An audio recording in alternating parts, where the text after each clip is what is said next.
Okay, ladies and gentlemen, this is gonna have to be part 2 to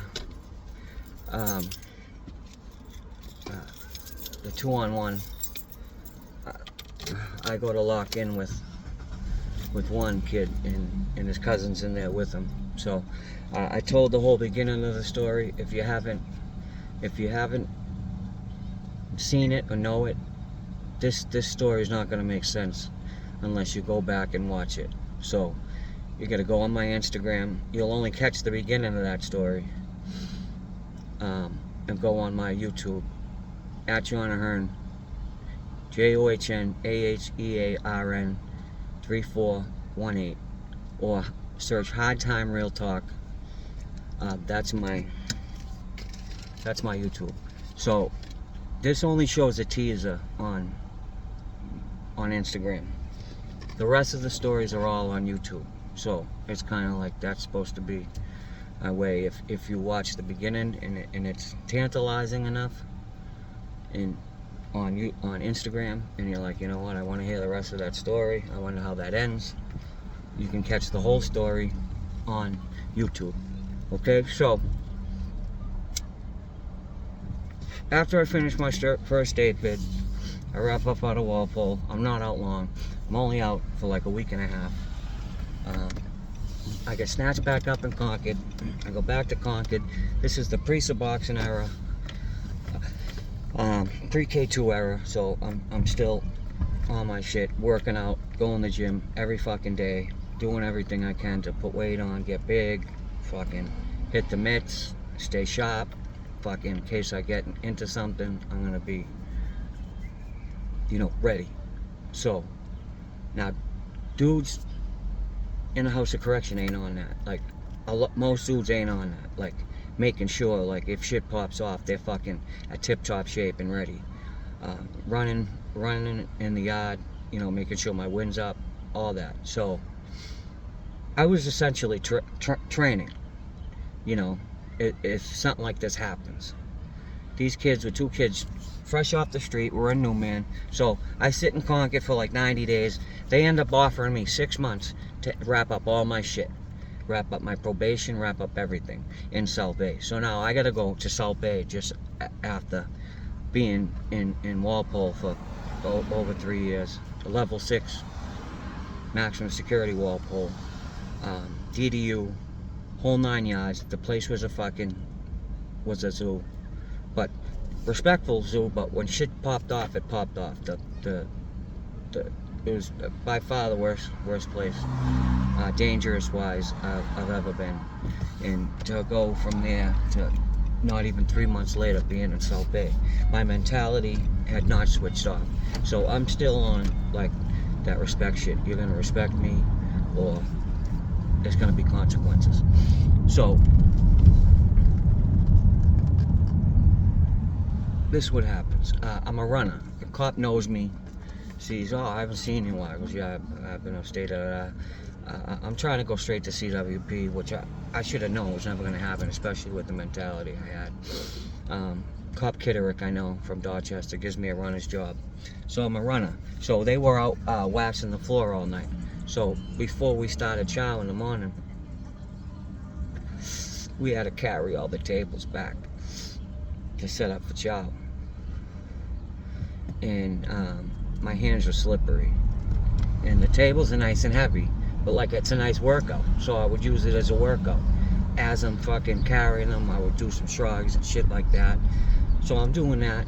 The table slips out of my hand, falls on my fucking toe. And it fucking hurt.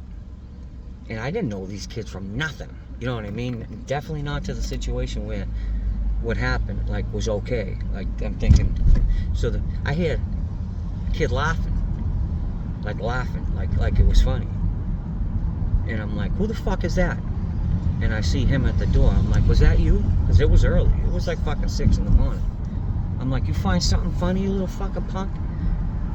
And he said something fresh. I'm like, we're gonna see what's fucking funny. We're gonna see what's fucking funny after breakfast, when I fucking break your head through the wall, you little fucking punk.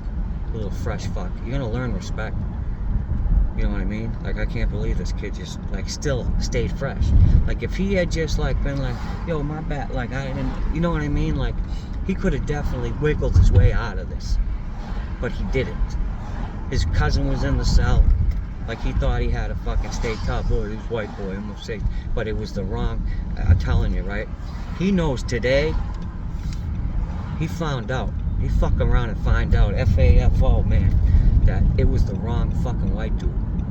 I'll tell you that right now. Because he said, all right. So I'm like, all right, I'll see you after breakfast. So I'm serving breakfast. So whenever this motherfucker is finished with his child, I could just, you know, I had the plan. I'm just going to follow him back to a cell. And that's what I did.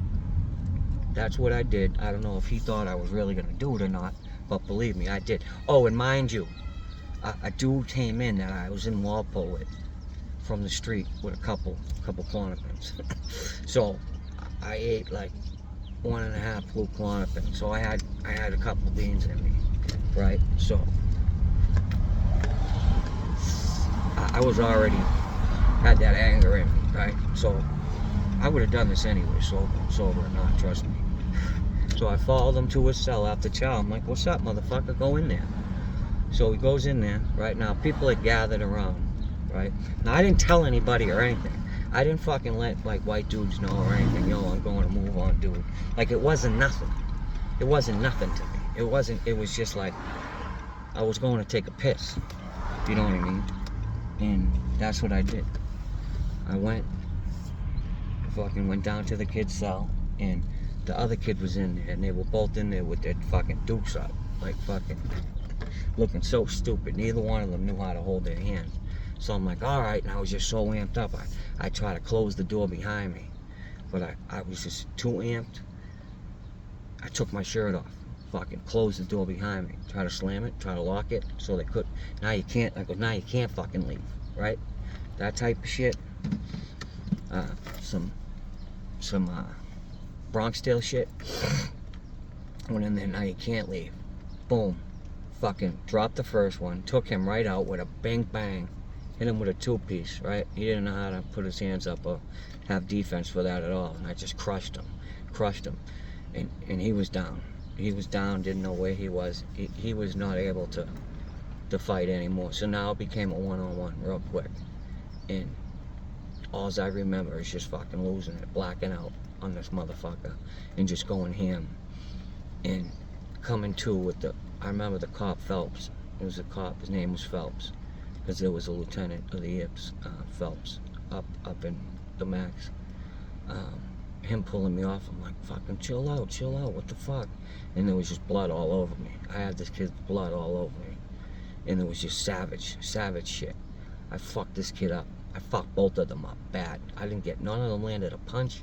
I dropped both of these kids in G style, like G style. I went in on both of these kids and come out the victor. And dudes were talking about it, black dudes, white, everyone that was on that block. So Bobby Parker went to court. Had to be months later, because I sat in ASU for 2 months. I sat in the hole for 2 months for that. And he came out and he went to court and he's like, yo, these black dudes were talking about you like you were Superman, bro. They're like, you went in there and just fucked shit up. And I'm like, dude, I told you that's what happened. And they're like, we thought you were fronting, we thought you were lying. But there's people that were there for that, right? I went out in G style. Then, like, I heard these kids were still talking shit. So fucking, I had devised a plan where they were in 3-1, I was in 3-2. And I heard like they were still running their mouth. Yo, we fucked this white boy up. And dudes are like in the hole. I know dudes that were in the hole with them, white dudes, because they didn't put Sully and Hosey on our side. They put Sully and Hosey over there. And they heard them talking shit. And dudes are like, yo, I was there. You both got fucked up by one white dude. What are you talking about? Shut up. Like black dudes were telling him, like, shut up, dude. You just got broke up by one dude. Why you just fucking even up here talking stupid? Yo, we fucked that white dude up when you know what happened.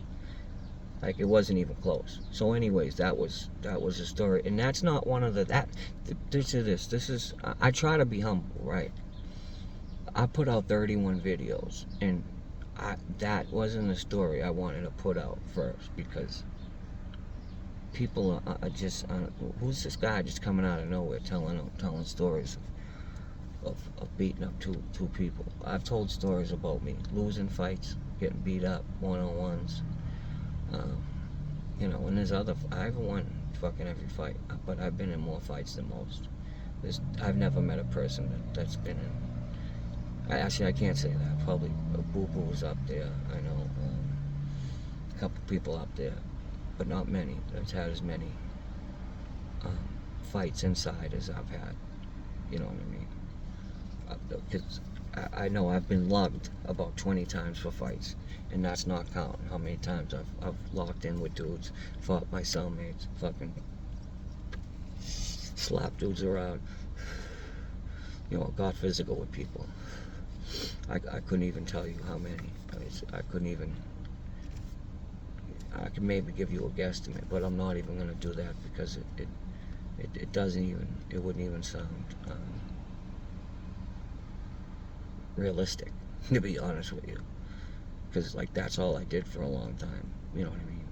The Priest of Boston era, because I loved getting physical with motherfuckers. I loved it. Like it was almost like an addiction. Just looking for reasons to fucking fight. But anyways, I'm not like that today. It's hard not to be, right? I get to that point where I want to get physical with people a lot, but I try not to be. And I have to make this channel like, okay, I want to tell the truth, but I also have to put it in a direction like that shit. It doesn't do anything for me today. It's nothing. All that shit, all that prison law and building a name for myself, it does nothing for me now. My life is about my family, and I'm trying to build a social media fucking thing here, but I want to base it on positivity, on how I change my life for the better, and how I have people in my life like my wife that keep me grounded, and all the people in my life all positive. I don't have negative people in my life. Do you know what I mean? I choose wisely who I have around me, and the people I wake up to every day, that's what does it for me. And the people that I interact with in my life and text and talk to, they're all people that have their life together, or are trying to get their life together. And I want to help people try to get their life together. People that have the same issues that I had.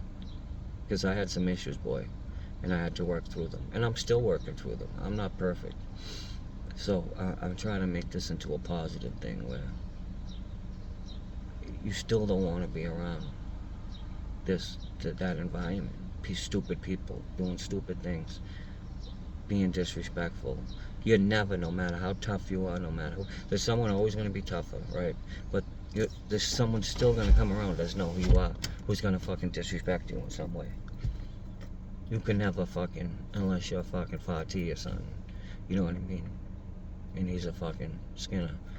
But like, I'm not that tough, and people that are around aren't that tough, where people are going to come in and everyone knows who they are. It's never going to happen. So you're always going to face disrespect, and you're always going to face fucking cops that get crazy, and it's just not an environment you want to be around.